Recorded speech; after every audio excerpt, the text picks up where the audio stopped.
As I'm sure you've probably heard, we've had a change on the coaching staff. Andy Ludwig, of his own volition, has decided to step down as the offensive coordinator. Can't say enough good things about Andy as far as our relationship, what he's meant to this program. We go way back, 30 plus years. Me and Andy go back, and consider him a close friend. Tremendous offensive coordinator. Won a bunch of games together, championships together, and he will be missed. He's the consummate professional, and just again a great person and an outstanding football coach, and has had a very storied career. And we wish him the best in whatever future endeavors he undertakes. That being said, Mike Bajakian will be the interim offensive coordinator through the rest of the season. After the season, we'll evaluate where we are and press forward beyond that, depending on again what the circumstances are. Didn't play well Saturday night, obviously. As a team, defensively, we did some really good things. I thought, holding that offense to 13 points was outstanding. Played well on third down. Red zone defense was particularly tough. I mean, they were outstanding in the red zone. 1 for 5. We allowed 1 touchdown. I think it was a blocked field goal, a couple field goals, and a turnover. And so that was what really kept us in the game, was the red zone defense and their performance there. Couldn't get much going on offense, and as bad as it was, at the end of the game, we had a chance to win. And we were right there at the end with a couple opportunities, a couple possessions to take the lead late in the fourth. Couldn't get it done, and so we came up short. Give TCU credit; they played well defensively, maybe their best game on defense of the year, and so that's where we're at. We got Houston coming up. Got to go on the road, and be a 6 o'clock kickoff on Saturday. And when you win, lose, or draw, well, I guess you can't draw anymore, but win or lose, you come in Monday and you've got to go back to work and get back after it and get ready for the next opponent. So that's where we're at. Questions? Justin. Do you? We want Justin first? Let's get Justin going. It didn't work last week to change up the... I'm the designated asker, so maybe that'll change things for Okay. you. Okay, Justin's question is, with Coach Ludwig stepping down, are you concerned with the degeneration of offensive terminology with QB1 as the interim OC taking over? Have you ever faced this problem before in your 30-year career?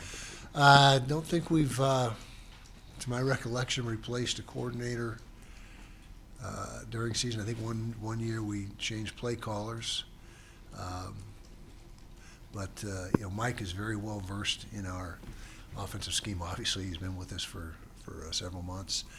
He's got an excellent pedigree, great resume as far as coordinator experience. Tennessee, Cincinnati, Boston College. Sure, I'm forgetting somebody. Stint in the NFL, not as a coordinator, but as the quarterback coach at Tampa Bay. And so he comes with a strong resume and has been a play caller a lot of years. And so he was the circumstances and the situation we're in, the obvious choice to finish out the season with. And then again, we'll reevaluate at the end and decide what direction we're going to go. Kyle, what was the conversation after the game with Andy in terms of just his future with the program, and how did he reach that decision and approach you about it afterwards? Well, we didn't talk after the game. We talked on Sunday, yesterday, and so Andy just felt it was time for the offense to hear a new voice, have new leadership. He was really at a loss for why we were in the situation we're in. I mean, he's a guy that is as detailed as they get, and he really just had no solution to where we're at, and felt like again that maybe a new direction or at least a new leader at that position would maybe provide a spark. How much confidence do you have that Mike Bajakian does have that solution and can get this offense back on track? Confident. He's a very dynamic personality. He's got a lot of energy. He's upbeat, and I think that the players will respond. That's the hope. So Kyle, Andy wasn't pushed or pressured. Andy stepped down on his own volition, exactly what I said. Yeah. Kyle, obviously mid-season, you probably can't change up a ton of stuff. Where do you expect to see some changes with Mike in the offensive play calling, or kind of what should we be looking for in what he's able to do? Well, it just happened yesterday, and so we'll see through conversation with Mike and see how the game planning goes in the next day or two, and there'll be some new wrinkles. There's not going to be wholesale change, I can tell you that. Mike is coordinated with the spread offense in the past, and so he's experienced and really on the same page as what we were already doing here. So it's not a complete new thing for him. Obviously, like you said, Mike has had experience being an offensive coordinator in the past, but you've also had portions of your tenure where you've had co-offensive coordinators. Will that be sort of a situation with this? No, absolutely not. Mike has complete autonomy and is the play caller as well as the O coordinator title, and it will be his show.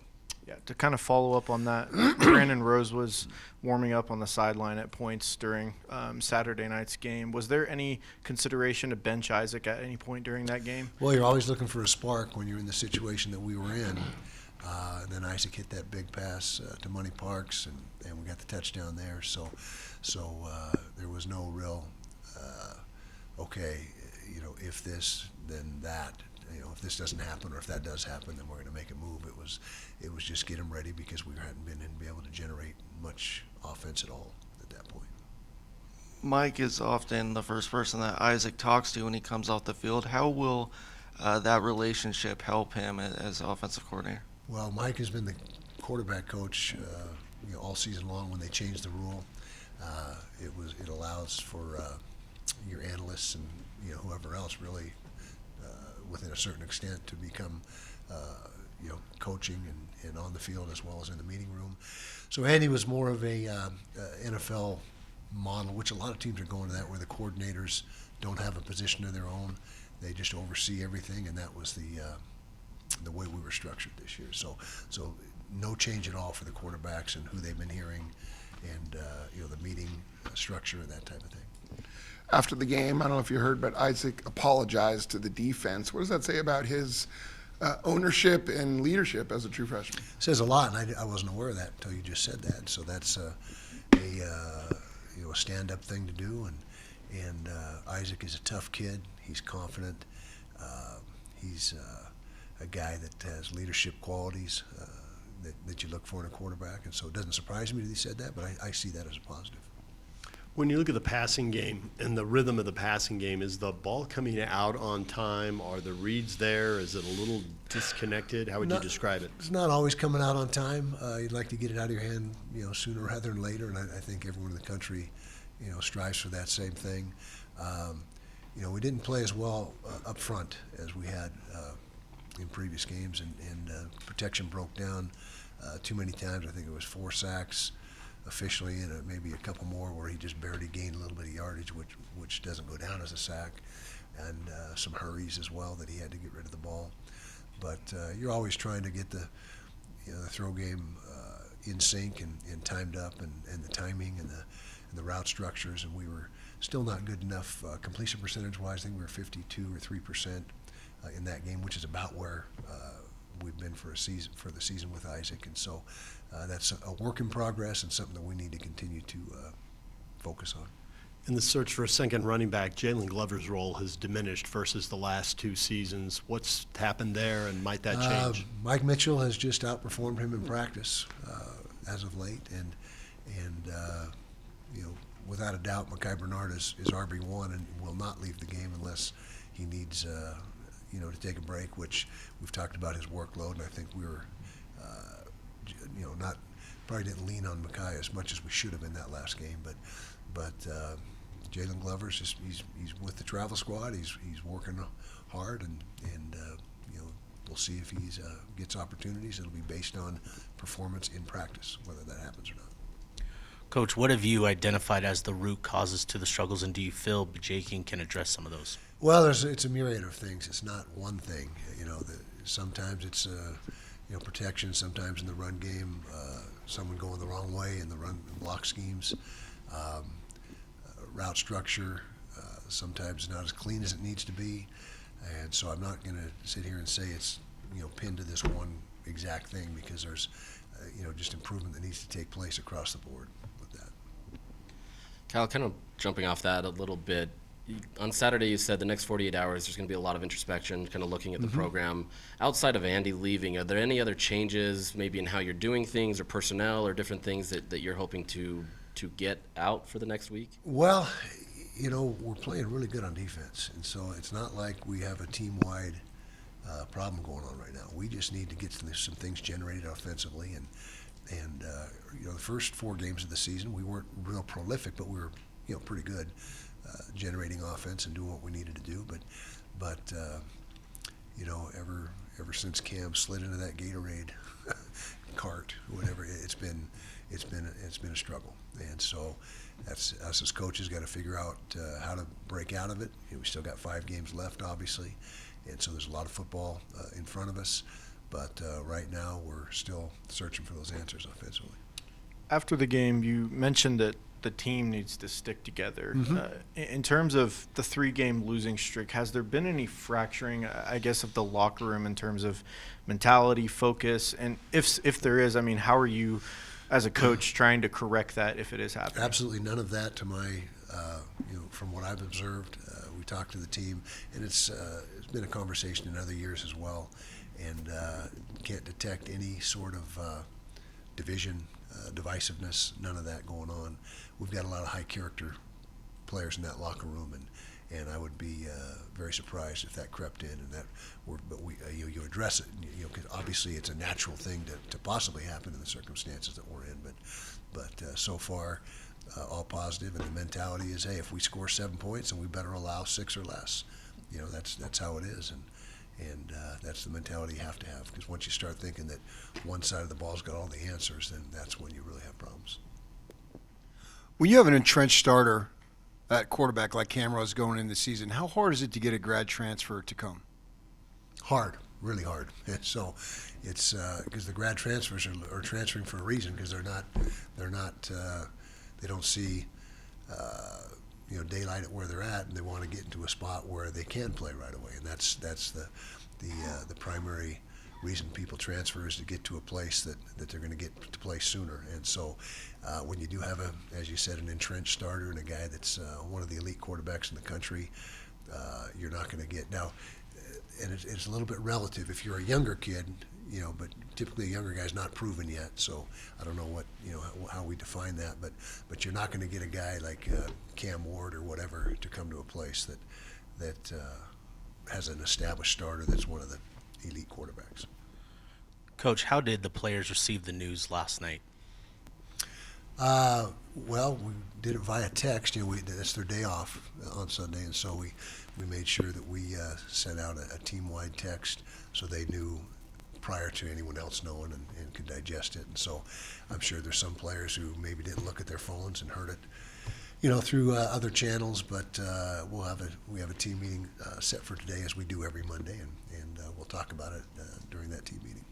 Kyle, you've had a lot of offensive coordinator turnover in your career, and Lundwig was sort of the guy that stuck the longest, at least from what I know. Yeah, 10 years. Yeah.